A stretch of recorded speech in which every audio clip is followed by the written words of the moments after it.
2026 തിരഞ്ഞെടുപ്പിനായി ഇപ്പോഴേ ഓരോന്നും കാട്ടിക്കൂട്ടുന്ന BJPയും LDFനെയും നമ്മൾ കണ്ടതാണ്. എന്തൊക്കെ ചെയ്തിട്ടും ഒന്നും അങ്ങോട്ട് ഏൽക്കാത്ത മട്ടാണ്.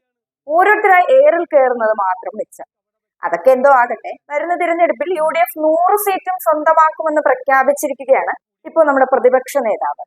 എന്തായാലും LDFന്റെ ഭരണം കാരണം പൊറുതിമുട്ടിയിരിക്കുന്ന ജനങ്ങൾ ഇത്തവണ UDFനൊപ്പം നിൽക്കുമെന്നാണ് ഉറപ്പ്. ഇനിയിപ്പോ NSSും SNDPയും ഒക്കെ LDFന്റെ ഭാഗത്താണേലും അടുത്ത സർക്കാർ രൂപീകരിക്കുന്നത് UDF തന്നെയായിരിക്കും. 100 സീറ്റ് കിട്ടിയില്ലെങ്കിൽ വനവാസത്തിന് പോകുമോ എന്ന് ചിലർ കളിയാക്കി ചോദിച്ചു അത്രേ. ആ ചോദിച്ചവർ ഇപ്പോൾ മുഖ്യമന്ത്രിയുടെ തോളിൽ കൈയിട്ട് നടക്കുന്നവരാണ്. ഇങ്ങനെയാണ് പ്രതിപക്ഷ നേതാവ് ചൂണ്ടിക്കാട്ടിയത്.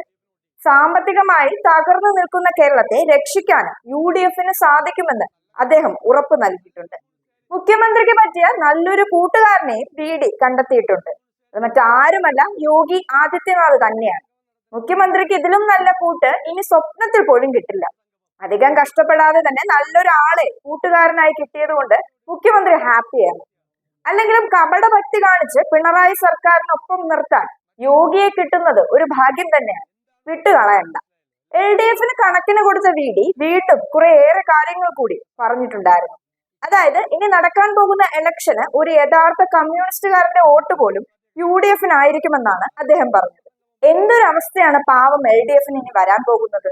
ഇതൊക്കെ കേട്ട് പിടിച്ചു നിൽക്കാൻ കാണിക്കുന്ന ആ ഒരു മനസ്സുണ്ടല്ലോ, പറയാതെ വയ്യ.